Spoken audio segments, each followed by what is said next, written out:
기도에 대한 설교 9번째 시간입니다. 이 시간에는 예수님께서 가르쳐 주신 기도 가운데 마지막 6번째 간구에 대해서 살펴보도록 하겠습니다. 6번째 간구를 제가 다시 한번 읽어보겠습니다.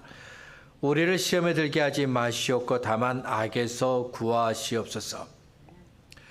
6번째 간구는 시험과 악에 대한 겁니다.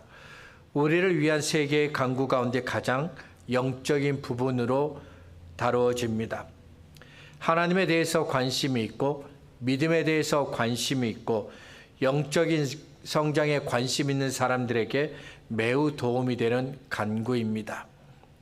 네 번째 간구인 오늘 일용할 양식은 우리가 살아가는 현실에 관한 부분입니다. 다섯 번째 간구인 죄의 용서는 우리의 현실과 하나님 앞에서의 믿음에 관한 부분입니다. 그리고 여섯 번째 간구는 하나님께서 우리를 사탄에게 시험을 받을 만한 그런 상황에 빠지지 않게 해달라는 간구입니다. 예수님께서 우리에게 시험에 들지 않도록 간구하라고 하셨습니다. 시험에 빠지지 않도록, 시험에 걸려 넘어지지 않도록 하늘 아버지께 간구하라는 겁니다. 교회 생활을 하다 보면 시험이라는 말을 자주 듣습니다. 성경을 읽다 보면 시험이라는 말이 나옵니다. 찬양에도 시험이라는 말이 자주 나옵니다. 그리고 우리가 누군가와 믿음에 관해 대화할 때도 시험이라는 말이 자주 등장합니다. 기도할 때도 시험이라는 말이 자주 나옵니다. 우리가 말을 할 때 어떤 단어를 자주 사용합니다. 그러면 그 단어가 의미하는 것, 그 단어가 표현하는 내용, 그 단어가 가리키는 내용의 것에 관심이 있다는 겁니다. 성경에 시험이라는 단어가 많이 나옵니다. 하나님께서 시험에 관심이 있기 때문입니다. 그리고 우리에게도 중요하기 때문입니다. 예수님께서 시험을 말씀하셨습니다. 저와 여러분에게 매우 중요하기 때문입니다. 변함없이 하나님을 믿고 섬기고 싶습니다. 그러면 시험의 웅덩이에 빠지지 않도록 조심해야 합니다. 예수님께서 주신 구원을 즐거워하며 살고 싶습니다. 그러면 시험의 덫에 걸리지 않도록 조심해야 합니다. 하나님을 사랑하고 다른 사람들을 사랑하며 그렇게 신앙생활하고 싶습니다. 그러면 시험의 어둠에 빠지지 않도록 조심해야 합니다. 늘 하나님을 예배하고 기도하는 사람이 되고 싶습니다. 그러면 시험이 올 때 두려워하지 말아야 합니다. 무섭다고 도망가지 말아야 합니다. 그리고 날마다 하늘 아버지께 우리에게 일용할 양식을 달라고 간구하는 것처럼 오늘 하루도 시험에 빠지지 않도록 도와달라고 간구해야 합니다. 시험에 걸려 넘어지지 않도록 우리를 붙잡아 달라고, 시험이 올 때 피할 수 있도록 우리를 도와달라고 하늘 아버지께 간구해야 합니다. 예수님께서 가르쳐 주신 여섯 번째 간구를 통해 우리의 믿음을 위해서 하늘 아버지께 시험에 들지 않도록 도와달라고 간구해야 한다는 것을 알게 되었습니다. 우리가 살기 위해서 날마다 일용할 양식이 필요한 것처럼 우리가 하나님과 동행하려면 시험의 덫에 걸리지 않도록 간구해야 한다는 것을 알았습니다. 그 다음에는 시험이 도대체 무엇인지를 알아야 합니다. 창세기 22장을 보면 하나님께서 아브라함에게 아들 이삭을 제물로 드리라고 말씀하십니다. 그 일 후에 하나님이 아브라함을 시험하시려고 그를 부르시되 아브라함아 하시니 그가 이르되 내가 여기 있나이다. 여호와께서 이르시되 내 아들 내 사랑하는 독자 이삭을 데리고 모리아 땅으로 가서 내가 내게 일러준 한 산 거기서 그를 번제로 드리라. 하나님께서 아브라함을 시험하려고 했다고 했습니다. 우리가 생각하는 그런 시험이 아닙니다. 아브라함의 믿음을 더욱 성숙하게 하려는 시험입니다. 시험을 통해 아브라함은 그의 믿음을 인정받게 됩니다. 사자가 이르시되 그 아이에게 내 손을 대지 말라, 그에게 아무 일도 하지 말라. 내가 내 아들 내 독자까지도 내게 아끼지 아니하였으니 내가 이제야 네가 하나님을 경외하는 줄을 아노라. 아브라함과 달리 욥은 악한 의도를 가진 시험을 만났습니다. 욥기 1장을 보면 욥의 아들과 딸들이 같은 날 같은 시간, 같은 장소에서 죽습니다. 강도들이 몰려와 욥의 재산을 다 빼앗아 갑니다. 몸에 비읍병이 생겨 고름이 나고 악취가 납니다. 욥에게 왜 이런 일이 생겼나요? 사탄 때문입니다.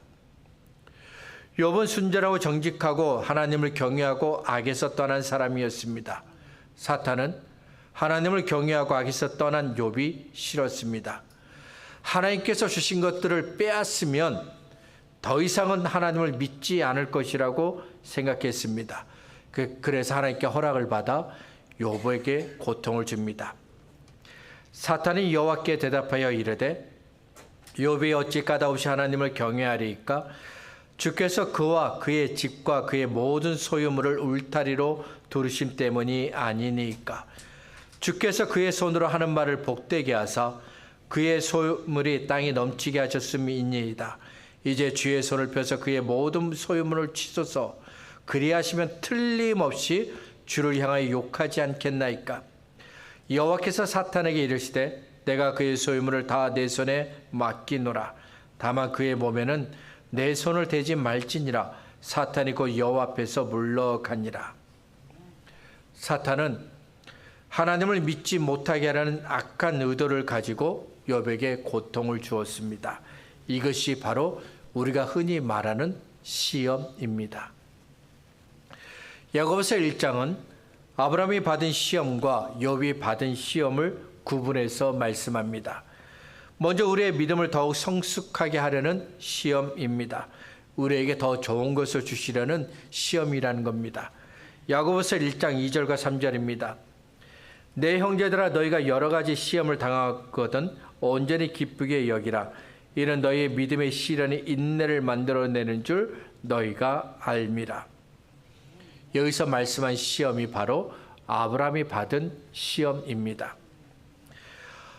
공장에서 텔레비전, 냉장고, 세탁기, 자동차를 만들었습니다. 그 다음에는 제품이 제대로 만들어졌는지 검사를 합니다. 제품을 만드는 과정에서 이상이 있는 건 아닌지, 이대로 판매해도 괜찮은지 여러 가지 검사를 합니다. 그 다음에 이상이 없는 제품을 판매하게 됩니다. 마찬가지로 하나님께서도 우리의 믿음을 검사하십니다. 예수님을 믿어 구원을 받았습니다. 교회 다닙니다. 그러면 하나님께서 아브라함에게 아들을 제물로 드리라고 하셨던 것처럼 우리의 믿음을 검사하십니다.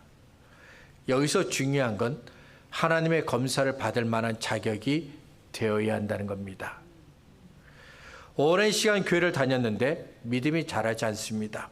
그러면 하나님의 검사는 없습니다. 처음 예수님을 믿었을 때 가졌던 아주 작은 믿음이 지금의 믿음과 똑같습니다. 믿음이 도무지 자라지 않습니다. 그러면 이런 분에게는 하나님의 검사가 없습니다. 하나님의 검사를 받을 만한 자격이 되지 않기 때문입니다. 하나님께서 우리를 시험하시는 이유는 저와 여러분에게 좋은 것을 주시기 위해서입니다. 하지만 그냥 좋은 것을 줄 수는 없습니다. 좋은 것을 받을 만한 자격이 되는지 확인해 보아야 합니다. 그래서 지금보다 더 나은 믿음의 사람이 되라고, 지금보다 더 나은 감사의 사람이 되라고 시험을 주십니다. 지금보다 더 나은 예배하고 찬양하고 기도하는 사람이 되라고 우리에게 시험을 주십니다. 지금보다 더 감사하는 사람이 되라고, 지금보다 더 사랑하고 섬기는 사람이 되라고 저와 여러분에게 시험을 주시는 겁니다. 다음으로 악한 의도를 가진 시험입니다. 야고보서 1장 13절부터 15절입니다. 사람이 시험을 받을 때 내가 하나님께 시험을 받는다 하지 말지니 하나님은 악에게 시험을 받지도 아니하시고 친히 아무도 시험하지 아니하시느니라. 오직 각 사람이 시험을 받는 것은 자기 욕심에 끌려 미혹됨이니 욕심이 잉태한 지 죄를 낳고 죄가 장성한 지 사망을 낳느니라. 시험을 받았습니다. 그런데 하나님께서 나를 시험한다고 말하지 말라고 하셨습니다. 시험의 이유인 욕심이 내 안에 있기 때문입니다. 어떤 사람은 욕심에 관심이 없습니다. 그래서 욕심이 내 안에 있지만 죄가 되고 사망이 되도록 자라지 않습니다. 하지만 어떤 사람은 욕심이 죄가 되고 마침내는 사망이 됩니다. 내 안에 있는 욕심을 따르라는 그 사탄의 유혹을 거절하지 못하고 따랐기 때문입니다. 창세기 3장을 보면 사탄이 하와에게 접근합니다. 하와에게 하나님께서 동산 중앙에 있는 선과 악을 알게 하는 나무의 열매를 먹지 말라고 하셨는지 물어봅니다. 그리고 하나님과 같이 되어 선과 악을 알게 될 것이라고 말합니다. 하나님과 같이 되는 것, 사탄이 아담과 하와를 유혹할 때 사용했던 방법입니다. 결국 이 유혹에 빠진 아담과 하와는 죄인이 되어 하나님의 동산에서 쫓겨납니다. 욥도 같은 시험을 받았습니다. 사탄은 욥을 넘어뜨리기 원했습니다. 하나님을 경외하기보다는 미워하기를 원했습니다. 하나님을 사랑하기보다는 아담처럼 욕심을 따르기를 원했습니다. 믿음을 지키느라 애쓰기보다는 대충 신앙생활하기를 원했습니다. 하지만 욥은 유혹에 넘어가지 않았습니다. 악한 의도를 가지고 욥을 유혹하고 시험했던 사탄이 지금은 저와 여러분을 유혹합니다. 그러면 어떻게 해야 할까요? 악한 의도를 가지고 우리를 유혹하는 사탄을 어떻게 해야 막을 수 있을까요? 어떻게 해야 사탄의 악한 의도에 빠지지 않을 수 있을까요? 사탄의 악한 의도에 빠지지 않으려면 영적으로 깨어 있어야 합니다. 잠을 자지 않는 것처럼 영적으로 깨어 있어 정신을 차리고 마음과 믿음을 지켜야 합니다. 겟세마네 동산에서 기도하실 때 예수님은 제자들에게 시험에 들지 않도록 깨어 있으라고 말씀하셨습니다. 잠을 자지 말라는 말씀이 아닙니다. 영적으로 깨어 있으라는 겁니다. 옛날에는 도시를 보호하기 위해서 주변을 흙이나 돌을 높이 쌓아서 담을 만들었습니다. 이렇게 도시 주변을 보호하기 위해서 높이 쌓은 담을 가리켜 성이라고 부릅니다. 도시를 보호하기 위해서 성을 쌓았습니다. 그러면 도시가 보호가 되나요? 아닙니다. 성을 쌓은 후에는 파수꾼을 세워야 합니다. 낮에 파수꾼이 성 주변을 둘러봅니다. 밤이 되었습니다. 사람들이 다 자기 집으로 돌아가 잠을 잡니다. 하루 종일 시끄럽던 도시가 조용합니다. 아무것도 보이지 않고 아무 소리도 들리지 않는 깊은 밤이지만 파수꾼은 잠을 자지 않습니다. 피곤하지만 깨어 보초를 섭니다. 도시를 보호해야 하기 때문입니다. 악한 의도를 가지고 다가오는 사탄의 유혹을 피하기 위해서 우리는 언제나 영적으로 깨어 있어야 합니다. 영적으로 깨어 있어야 은밀하게 다가오는 사탄의 유혹의 공격을 막아낼 수 있습니다. 시간이 흘러 겟세마네 동산에서 예수님께서 하신 말씀을 기억한 베드로는 베드로전서 5장 8절에서 이렇게 권면했습니다. 근신하라, 깨어라, 너희 대적 마귀가 우는 사자같이 두루다니며 삼킬 자를 찾고 있다. 근신하라, 정신을 바짝 차리라는 겁니다. 깨어있으라, 영적으로 깨어있으라는 겁니다. 왜냐하면 마귀가 우는 사자처럼, 배가 고파서 울고 있는 사자처럼 삼킬 자를 찾자 돌아다니고 있기 때문입니다. 마귀는 어떤 사람을 공격할까요? 예수님을 믿어 구원받은 저와 여러분을 공격합니다.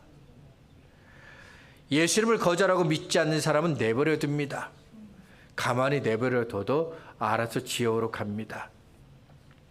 때문에 예수님을 거절하고 믿지 않는 사람은 마귀도 내버려 둡니다. 하지만 예수님을 믿어 구원받은 저와 여러분은 반드시 유혹하고 반드시 공격합니다. 그러면 왜 우리는 마귀의 유혹과 공격을 염려해야 할까요? 마귀는 저와 여러분이 예수님을 구주로 영접하고 믿고 섬기는 걸 싫어합니다. 예수님을 사랑하고 예수님을 의지하는 걸 싫어합니다. 예수님을 찬양하고 예수님께 나를 도와주세요 기도하는 걸 싫어합니다. 예수님을 예배하는 걸 싫어합니다. 아담과 하와를 유혹했던 뱀을 생각해 보시면 됩니다. 뱀이 아담에게 선과 악을 알게 하는 나무의 열매를 먹으라고 했습니다. 하나님은 선과 악을 알게 하는 나무의 열매를 먹으면 죽는다고 말씀하셨는데 뱀은 오히려 아담과 하와에게 먹어도 죽지 않는다고 말했습니다. 뱀이 아담에게 하와에게 어떤 마음으로 이런 말을 했을까요? 아담과 하와가 잘 되기를 원해서 선과 악을 알게 하는 나무의 열매를 먹으라고 했을까요? 아담과 하와가 하나님을 영원히 섬기고 영원히 하나님의 복을 받기 원하는 그런 간절함을 가지고 선과 악을 알게 하는 나무의 열매를 먹으라고 했을까요? 아닙니다. 뱀은 아담을 하나님으로부터 멀어지게 하고 싶었습니다.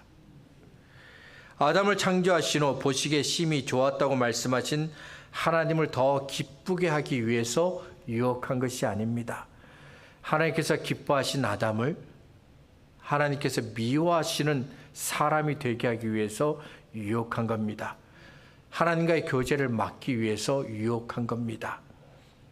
마귀가 유혹하고 공격하는 이유를 알았습니다. 그래서 성령님께서 베드로를 통해 말씀하신 대로 근신하고 영적으로 깨어 있겠다고 결심했습니다. 하지만 내 결심, 내 의지만으로는 안 됩니다. 사탄이 영적인 존재이기 때문에 우리의 결심과 의지는 아무런 힘이 없습니다. 그래서 예수님께서 기도를 가르쳐 주시면서 하늘 아버지께 시험에 빠지지 않도록 도와달라고 간구하라고 하신 겁니다. 내 힘으로는 사탄의 유혹을 이겨낼 수 없습니다. 피할 수 없습니다. 내 의지와 결심으로는 사탄의 유혹과 공격을 견딜 수가 없습니다. 벗어날 수가 없습니다. 하지만 우리에게 무엇이 필요한지 이미 다 알고 계신 하늘 아버지께서 도와주시면 사탄의 공격에서 능히 벗어날 수 있습니다. 피할 수 있고 견딜 수 있습니다. 예수님께서 말씀하신 시험이 무엇인지 알았습니다. 그 다음에는 악이 도대체 무엇인지를 알아야 합니다. 예수님께서 말씀하신 악은 두 가지 의미를 갖고 있습니다. 먼저 사탄, 마귀를 가리킵니다. 그리고 세상과 사람들 가운데 있는 악을 의미합니다. C.S. 루이스가 쓴 소설 스크루테이프의 편지는 나이가 많은 마귀인 스크루테이프가 어떤 남자를 유혹하는 임무를 가진 조카 웜우드에게 쓴 편지를 모은 내용입니다. 소설입니다. 소설. 마치 눈앞에 있는 것처럼 그렇게 소설을 쓴 겁니다. 그런데 이 소설을 통해 C.S. 루이스는 마귀는 언제나 거짓말을 말한다고 적었습니다. 처음부터 예수님을 믿지 않았다면 좋겠지만 이미 예수님을 믿었습니다. 그러면 마귀는 그 사람이 더 예수님을 깊이 믿지 못하도록 막아야 합니다. 그 사람이 더 예수님을 깊이 사랑하지 못하도록 막아야 합니다. 그래서 그 사람에게 가까이 다가와서 귓속말로 달콤하게 거짓말을 합니다. 마귀가 하는 말에는 진실이 없습니다. 그런데도 마귀가 다가와서 귓속말을 하면 사람들은 다 진실로 받아들입니다. 마귀의 거짓말에 속아서 예수님을 멀리합니다. 함께 하나님을 믿는 다른 사람들을 의심하고 시기하고 미워하게 합니다. 악은 어디에 있을까요? 악은 우리가 살고 있는 이 세상 모든 곳에 있습니다. 그리고 악은 우리가 만나는 모든 사람들 속에 있습니다. 내가 만나는 사람들 속에도 악이 있고요. 내 안에도 악이 있습니다. 그렇다면 악은 누구에게 해를 끼칠까요? 자기 편이 아닌 모든 사람에게 해를 끼칩니다. 예수님께서 세례를 받으신 후 광야에 가셔서 금식하셨습니다. 금식이 끝났습니다. 그때 마귀가 다가와서 배고픈 예수님께 돌을 떡으로 만들어 먹으라고 이야기합니다. 성전 꼭대기에 세우고서 뛰어내리라고 합니다. 높은 산으로 가서 세상을 보여주면서 마귀에게 엎드려 경배하면 이 모든 것을 주겠다고 했습니다. 배고프신 예수님께 해를 끼치려고 했던 사탄이 지금은 저와 여러분에게 해를 끼치려고 합니다. 악의 근원인 사탄이 우리에게 해를 끼치려고 합니다. 그러면 상상 이상의 일들이 벌어지는데요. 가깝게 지내던 사람이 나를 미워하게 됩니다. 예배를 소중하게 여기지 않게 됩니다. 기도를 쉬게 됩니다. 감사 대신 불평이 철철 넘치게 됩니다. 하나님을 믿고 순종하기보다는 내 뜻과 내 생각을 더 중요하게 여기게 됩니다. 그리고 결국에는 예수님을 믿지 않게 됩니다. 예수님은 악이 우리에게 얼마나 해로운지를 알고 계셨습니다. 그래서 예수님은 요한복음 17장 15절에서 저와 여러분을 위해서 하늘 아버지께 이렇게 기도했습니다. 내가 비옵는 것은 그들을 세상에서 데려가기 위함이 아니요 다만 악에 빠지지 않게 보존하기를 원함이니이다.